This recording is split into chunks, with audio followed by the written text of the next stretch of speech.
মা কিভাবে তাকে দীর্ঘ 30 মাস গর্ভ এবং দুধ পান করে লালন পালন করেছে। ওয়াফিসালহু সালাসুনা শাহরা, আল্লাহ তাআলা বলেছেন দীর্ঘ 30 মাস, 2 বছর দুধ পান করাইছে। আর সর্বনিম্ন হামাল অবস্থা 6 মাস ধারণ করে আল্লাহ তাআলা 30 মাস বলেছেন। এটা যদি একজন সন্তান বুঝতো, কখনো কি মা বাবার সাথে বিয়াদবি করতো? কিন্তু ছেলে মেয়েরা যখন বড় হয়, টাকা পয়সা রোজগার করে, বাবা মা তখন বৃদ্ধ হয়ে যায়, তখন মা বাবা সন্তানের উপর নির্ভরশীল হয়। আর ছেলে মেয়ে তখন মা বাবার সাথে অনেক খারাপ ব্যবহার করে কি করে না? আল্লাহ তাআলার স্পষ্ট ঘোষণা কোরআনুল কারীমের একাধিক জায়গায় আল্লাহ বলেন। সূরা লুকমানের মধ্যে আল্লাহ বলেন, আমার প্রশংসা করো, আমার শুকরিয়া আদায় করো। কার শুকরিয়া? বলেন কার শুকরিয়া? এরপর আল্লাহ তাআলা বলেন ওয়ালি ওয়ালিদাই, আল্লাহ তাআলা বলেন আনিশকুরলি ওয়ালি ওয়ালিদাই, হে মানব জাতি, আমার নবীর উম্মত, আমি আল্লাহর শুকরগুজার করো, আমি আল্লাহর কৃতজ্ঞতা আদায় করো। লাইন শাকারতুম, আল্লাহ বলেন শুকরিয়া আদায় করলে লাযিদান্নাকুম, বাড়াই দেব। কেমন বাড়াবো? হালকা কথা নয়, আল্লাহ তাআলা বাক্যটাকে গ্রামার দিয়ে শক্ত করে নিলেন। আল্লাহ বলেন লাইন শাকারতুম, যদি আমি আল্লাহর শুকরিয়া আদায় করো, লাযিদান্নাকুম, অবশ্যই অবশ্যই আমি আল্লাহ তোমাদেরকে নিয়ামত আরো বাড়িয়ে দেব। এজন্য আল্লাহ তাআলা বলেন আনিশকুরলি, আমার শুকরিয়া আদায় করো, ওয়ালি ওয়ালিদাই, আমার শুকরিয়া আদায় করার পরে তোমাদের মা বাবার শুকরিয়া আদায় করো।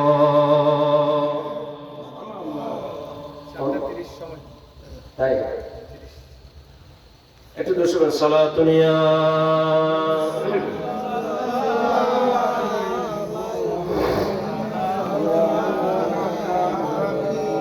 আপনাদের কাছে খারাপ লাগতেছে? আল্লাহ আমাদের সবাইকে কবুল করুন। আমাদের যাদের মা বাবা বেঁচে আছে, হায়াতের মধ্যে বরকত দান করুন। আর যাদের মা বাবা বেঁচে নাই, তাদের মা বাবার কবরকে আল্লাহ জান্নাতের বাগান বানিয়ে দিন। কোন সন্তান যদি মা বাবাকে নারাজ করে দুনিয়া থেকে বিদায় করে, অর্থাৎ মা বাবা মারা গেছে, সন্তানের উপর নারাজি অবস্থায়, এমন অবস্থায় সন্তান কি করবে? মা বাবা তো দুনিয়া থেকে চলে গেছে, এতদিন মা বাবাকে একটু খেদমত করতে পারে নাই, আদর আপ্যায়ন করতে পারে নাই, ভালোবাসতে পারে নাই। দুনিয়া থেকে নিয়ামত হারাই ফেলার পরে কদরে নিয়ামত বাদে যাওয়া, নিয়ামত চলে যাওয়ার পরে নিয়ামতের কদর বুঝে মানুষ। ব্যবসা ভালো চলতেছে, তখন আল্লাহর শুকরিয়া আদায় করে না। যখন আগুন লেগে তেল ধ্বংস হয়ে যায়, সাগরে ডুবে ধ্বংস হয়ে যায়, ডাকাত চোরের হাতে পড়ে ধ্বংস হয়ে যায়, তখন ব্যবসায়ী মসজিদের হুজুরের কাছে যায়, হুজুর একটা পরামর্শ দিতে করা যায়। কথা বলেন ঠিক কিনা? শরীর সুস্থ আছে, ভালো আছে, মুয়াজ্জিন হাইয়া আলাস সালাহ বলে ডাক দেয়, হাইয়া আলাল ফালাহ বলে ডাক দেয়, ঘুম আরো বেড়ে যায়। যখন অসুস্থ হয়ে যান, যখন সেজদা দিতে পারেন না, যখন রুকু করতে পারেন না, তখন বুড়াকালে মুসল্লি সেজে চেয়ার একটা নিয়ে মসজিদে যা তাল বাহানা আমরা করি। কথা বলেন ঠিক কি না? কষ্ট পাইতেছেন? এই জন্য দেহে শক্তি থাকতে যা করা দরকার তা করে ফেলতে হবে। তো যা করা দরকার তা মানে ইসমে মৌসুল বলা মানে এটা না যে আপনি গুনাহ করার সুযোগ পাইছেন গুনাহ করবেন, অপরাধ করার সুযোগ পেয়েছেন অপরাধ করবেন। কিয়ামতের ময়দানে আল্লাহ তাআলা 7 প্রকারের মানুষকে আল্লাহ আরশ আজিমে নিচে ছায়া দিবেন। সেখানে একটা মানুষ হলো যে গুনাহ করার সুযোগ পেয়েছে। সমাজের মেম্বার দেখবে না, চেয়ারম্যান দেখবে না, মা বাবা দেখবে না, স্ত্রী পুত্র দেখবে না, বিচার হবে না, চুরি করে খেয়ে ফেললে কেউ দেখবে না। আমার রাসূল বলেন, সে যদি মনে করে কেউ দেখবে না, রাতের অন্ধকারে খেয়ে ফেলবো, কিন্তু গোটা দুনিয়া ঘুমালো, একজনে দেখেন তিনি কে? আল্লাহ। বিশ্বাস আছে? আল্লাহ প্যারা হাবিব বলেন, ওই উম্মত যদি মনে করে আল্লাহ তাআলা আমাকে দেখছেন, কেউ আমাকে দেখতেছেন না, একজন আমাকে দেখতেছেন, এই ভয়ে যদি গুনার কাজটা সে ছেড়ে দেয়, আমার রাসূল বলেন তাকে আল্লাহ তাআলা আল্লাহর আরশ আজিমের নিচে ছায়া দান করবে। মুহতারাম হাজিরিন, এই জন্য আমার নবী বলেন, কোন বাবা যদি সন্তানের উপর নারাজ অবস্থায় মারা যায়, কোন মা যদি তার সন্তানের উপর নারাজি অবস্থায় মারা যায়, সন্তান দুনিয়ার মধ্যে আছে, এমত অবস্থায় সন্তান কি করবে? সন্তানকে কয়েকটা কাজ করতে হবে মা বাবাকে কবর থেকে সন্তুষ্ট করার জন্য। দুনিয়ায় তাকে আপনি সন্তুষ্ট করতে পারেন নাই, এরপরও যদি আল্লাহ তাআলা আপনাকে সুযোগ দিয়েছেন, এরপরও যদি আপনি নিজেকে সংশোধন করতে চান, আল্লাহ আপনার মা বাবা দুনিয়া থেকে যাওয়ার পরও সংশোধনের ব্যবস্থা রেখেছেন। আমার রাসূল বলেন, এক নম্বরে মা বাবা যদি নারাজি অবস্থায় দুনিয়া থেকে চলে যায়, মা বাবা যদি নারাজি অবস্থায় দুনিয়া থেকে কবরবাসী হয়ে যায়, তাহলে সন্তানের প্রথম কাজ হলো, এক নম্বরে বাবা এবং মায়ের যত আত্মীয় স্বজন আছে তাদেরকে খুঁজে খুঁজে বের করে, বাবার ভাই আছে, মায়ের বোন আছে, বাবার বোন আছে, মায়ের ভাই আছে, তাদের আত্মীয় স্বজনদেরকে খুঁজে খুঁজে বের করে তৌফিক অনুযায়ী ঘরের মধ্যে ডেকে এনে তাদেরকে মেহমানদারি করার মধ্য দিয়ে মা বাবার জন্য ইস্তিগফার করতে হবে। এরপর আমার নবী বলেন, মায়ের বংশে বাবার বংশে যত দুর্বল অসহায় মানুষ আছে তাদেরকে ডাকো, তাদেরকে ডেকে তাদেরকে প্রয়োজন মোতাবেক সাহায্য করো।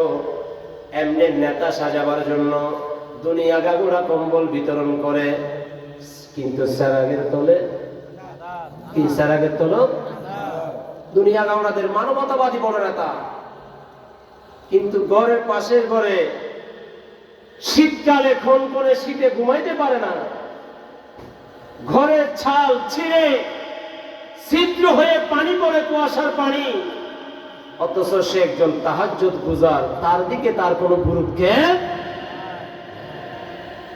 এটাই আজকের সমাজের বাস্তবতা। আল্লাহ আমাদেরকে হেফাজত করো। ওই সমস্ত অভাবীদেরকে কি করো? দান করো, সহযোগিতা করো। এরপরে 3 নাম্বার হলো 5 ওয়াক্ত নামাজ পড়ে বেশি বেশি করে মা বাবার কবর জিয়ারত করো, সেখানে গিয়ে আল্লাহর দরবারে ক্ষমা প্রার্থনা করো। এই কথাটা আনিস কুরলি ওয়ালিদাইকের ব্যাখ্যায় খানজুল ইমানের পাদটিকার মধ্যে, এটা তো তাফসীর গ্রন্থ না, অনুবাদ গ্রন্থ, সেখানে একটা টিকা আনা হয়েছে এভাবে। আল্লাহ রাসূলকে এক সাহাবী প্রশ্ন করলেন, ইয়া রাসূলুল্লাহ, আল্লাহর শুকরিয়া কিভাবে আদায় করব আর মা বাবার শুকরিয়া কিভাবে আদায় করব? আল্লাহর পেয়ারা হাবিব বলেন, আল্লাহর শুকরিয়া আদায় করার কোনো সীমা রেখা নাই, মা বাবার শুকরিয়া আদায় করার কোনো হদ নাই। গোটা দুনিয়ার ইনকাম সব কিছু মা বাবার কদমে এনে দিলেও মা বাবার হক আদায় হবে না। ইয়া রাসূলুল্লাহ, কিভাবে হক আদায় করব? আল্লাহ রাসূল বলেন, সাধারণ মুতলাকান একটা হক আদায় করা যায়।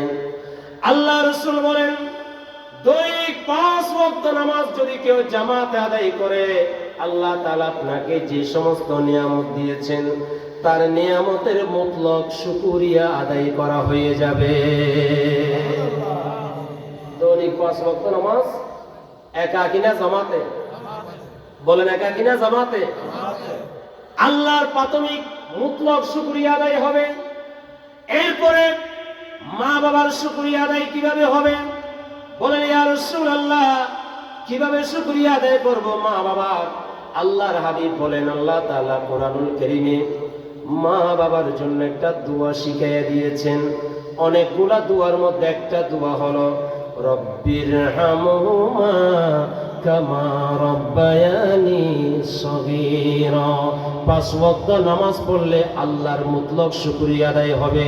আর 5 ওয়াক্ত নামাজের পরে মা বাবার জন্য এই দোয়াটা পাঠ করলে মা বাবার মুতলক শুকরিয়া আদায় হবে। হায় হায়, আমার রাসূল উম্মতকে বাঁচাবার জন্য আমার নবী তো হলেন শরীয়তের প্রবক্তা। কোনটা ফরজ, কোনটা ওয়াজিব, কোনটা হালাল, কোনটা হারাম, এগুলোর সিদ্ধান্ত দরবারে রিসালাত থেকে এসেছে। জোরে বলেন সুবহানাল্লাহ। আল্লাহ তাআলা বলেন মা আতাকুমুর রাসূল ফাখুযুহু ওয়া মা নাহাকুম আনহু ফান্তাহু। আল্লাহ তাআলা বলেন হে দুনিয়ার মানুষ, আমার রাসূল তোমাদের জন্য যা কিছু নিয়ে এসেছেন, নবী তোমাদেরকে যা দিয়েছেন, তোমরা সেগুলা ভালোভাবে গ্রহণ করো। আর আমার নবী যা যা করতে নিষেধ করেছেন সেগুলা থেকে তোমরা বিরত থাকো। সুবহানাল্লাহ। এই জন্য আল্লাহ তাআলা আমার নবীর জবান দিয়ে আল্লাহর কালামের তেলাওয়াত করছেন, এভাবে মা বাবার হক আদায় করার জন্য বলেছেন। আল্লাহ তাআলা বলেন ওয়াকাদা রাব্বুকা আল্লা তা'বুদু ইল্লা ইয়াহু ওয়া বিল ওয়ালিদাইনি ইহসানা। আল্লাহ তাআলা বলেন নিশ্চয় রব্বুল আলামিন তোমাকে আদেশ দিচ্ছেন আল্লাহ তা'বুদু ইল্লা ইয়াহু, ইবাদতের ক্ষেত্রে আল্লাহর ইবাদত ছাড়া কারো ইবাদত করা যাবে না। মা বাবার খেদমত এটা এত বেশি গুরুত্বপূর্ণ, এত বেশি দামি। আল্লাহ বলেন আল্লাহ এবং রাসূলের পরে দুনিয়ার মধ্যে কাউকে যদি সবচেয়ে বেশি সম্মান দিতে হয়, মর্যাদা দিতে হয়, তিনি হলেন তোমার মা বাবা।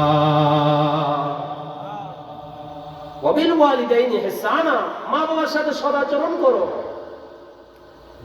ইম্মা ইয়াবলুগান্না ইনদাকাল কিবারা আহাদুহুমা। আজকের সমাজ ব্যবস্থা কি হচ্ছে না হচ্ছে এটা তো আমরা চোখে দেখতেছি, কিন্তু এই সমাজ ব্যবস্থায় কি ঘটবে না ঘটবে, যা কিছু ঘটতেছে এই সব কিছু 1450 বছর আগে আল্লাহ রাসূল আল্লাহর নবীর প্রতি যে কোরআন নাযিল হয়েছে সেই কোরআনে আল্লাহ তাআলা বিস্তারিত বয়ান করেছেন। আল্লাহ তাআলা বলেন ইম্মা ইয়াবলুগান্না ইনদাকাল কিবারা আহাদুহুমা আও কিলাহুমা। তোমার যখন একটা বয়স হবে, তুমি সন্তান যখন বড় হবা, টাকা পয়সা রোজগারের অবস্থায় চলে যাবা, তখন হয়তো তোমার মা বেঁচে আছে অথবা বাবা বেঁচে আছে অথবা দুইজনে বেঁচে আছে অথবা যে কোনো একজন বেঁচে আছে। এমত অবস্থায় যদি তুমি তোমার মা বাবাকে পেয়ে যাও, ফালা তাকুল্লাহুমা, তাদের সাথে এমন কোন কথা বলিও না যে কথায় তারা কষ্ট পাবে। ফালা তাকুল্লাহুমা উফিন, তাদেরকে উফ শব্দ মুখ দিয়ে বের হয় এমন কোন কথা বলবে না। ওয়ালা তানহারহুমা, তাদেরকে ধমক দিয়ে কথা বলবে না। ওয়া কুল্লাহুমা ক্বালা কারীমা, আল্লাহ বলেন তাদেরকে এমন ভাবে কথা বলো যে কথা শোনার পরে তোমার মা বাবা তোমার প্রতি রাজি হয়ে যাবে। অত্যন্ত নম্র ভদ্র, কওলান কারীমা। কওলান কারীমা মানে কওলান লাইয়িনা, অত্যন্ত নম্র ভাষায় কথা বলো মা বাবার সাথে। শুধু তাই না, আমরা তো একটু বড় হলে ঘরে যদি 5টা ভাই থাকে, ঘরে যদি মা থাকে বাবা থাকে, বৃদ্ধ হয়ে যায়, ওষুধ লাগবে, এক ভাই বলে আমি কেন সব টাকা দেব, আরেক ভাই বলে আমি কেন সব কিছু করব, আরেক ভাই বলে আমি কেন বাজারের টাকা সব দেব। অথচ আল্লাহ তাআলা কোরআনুল কারীমের আরেক জায়গায় সূরা আকাফের মধ্যে সাইয়েদনা সিদ্দিক আকবর রাদিয়াল্লাহু তাআলা আনহু একটা আয়াত নাযিল করেছেন। এই আয়াত আল্লাহ মা বাবার খেদমতের কথা বলার পরে সিদ্দিক আকবর আল্লাহর দরবারে হাত তুলে বলেছিলেন, আল্লাহ রব্বি আউজি'নি আন আশকুরা নি'মাতাকাল্লাতী আন'আমতা আলাইয়া ওয়া আলা ওয়ালিদাইয়া। উচ্চ আওয়াজে বলুন সুবহানাল্লাহ। সিদ্দিক আকবর রাদিয়াল্লাহু তাআলা একমাত্র সাহাবী যার পরিবারের সবাই ইসলাম গ্রহণ করেছে। সুবহানাল্লাহ বলবেন না? ইসলামের প্রথম খলিফা যিনি গারে সুরে আমার নবীর সঙ্গী হয়েছেন, হিজরতের রাত্রিতে আমার নবীর সফর সঙ্গী হয়েছেন, যার শানে আল্লাহ তাআলা সাহাবী শব্দ কোরআনে নাযিল করেছেন। সুবহানাল্লাহ বলবেন না? সিদ্দিক আকবরের কথা বলতেছি, কি সিদ্দিক আকবরের শান বাড়াবার জন্য নাকি আমার জবানের দাম বাড়ানোর জন্য? আমার নবীর কথা বললে আমাদের দাম বাড়বে, আমার নবীর দাম বাড়ার দরকার নেই। নবীর দাম তো রাফানা লাকা যিকরা, আমার সাল্লাল্লাহু আলাইহি রাহমাতাল লিল আলামিন, এটা তো আল্লাহ বানিয়ে দিয়েছেন। হাসান বিন সাবিত বলেন, ইয়া রাসূলুল্লাহ, আমি তো আপনি নবীর শানে কবিতা লিখে আমার জবানকে দামি করার জন্য।